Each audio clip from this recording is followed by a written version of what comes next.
লোকসভাৰ অধ্যক্ষৰ আসনক লৈ এতিয়া একমতত উপনীত হ'ব পৰা নাই এনডিএৰ এটাও সহযোগী দল কোন হ'ব লোকসভাৰ পৰৱৰ্তী অধ্যক্ষ চন্দ্ৰবাবু নাইডুৱে বিশেষ চৰ্ত দিছে বিজেপিক আৰু চন্দ্ৰবাবু নাইডুৰ চৰ্তই এতিয়া চিন্তাও বহাইছে বিজেপিয়ে চৰ্ত মানি নললে ভংগ হ'ব পাৰে নেকি এনডিএ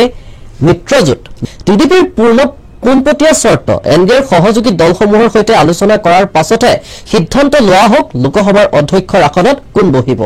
আলোচনা অবিহনে অধ্যক্ষ নিৰ্বাচন কৰাৰ বিৰোধিতা চন্দ্ৰবাবু নাইডুৰ নেতৃত্বাধীন টিডিপিৰ জানিব পৰা মতে লোকসভাৰ অধ্যক্ষৰ আসন তেলেগু দেশম পাৰ্টিয়ে দাবী কৰিছে যাৰ ফলত এতিয়া চিন্তা বাঢ়িছে ভাৰতীয় জনতা পাৰ্টিৰ কিয়নো লোকসভাৰ অধ্যক্ষৰ আসনখন বিজেপিয়ে নিজৰ দখলত ৰাখিব বিচাৰিছে লোকসভাৰ অধ্যক্ষৰ আসন নিজৰ হাতত ৰাখিব নোৱাৰিলে সদনৰ বিভিন্ন বিষয়ত নিজৰ নিয়ন্ত্ৰণ ৰখাটো কঠিন হৈ পৰিব বিজেপিৰ বাবে আনহাতে লোকসভাৰ উপাধ্যক্ষৰ আসনখন ইন্দি মিত্ৰজোঁটে দাবী কৰিছে বুলিও জানিব পৰা গৈছে এটা কথা স্পষ্ট যে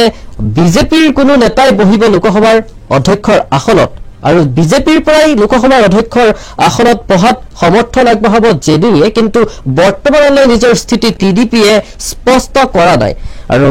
জানিব পৰা মতে টিডিপিয়ে নিজেই দাবী কৰি আছে লোকসভাৰ অধ্যক্ষৰ আসন আৰু চন্দ্ৰবাবু নাইডুৰ চৰ্তই এতিয়া চিন্তাও বহাইছে বিজেপিৰ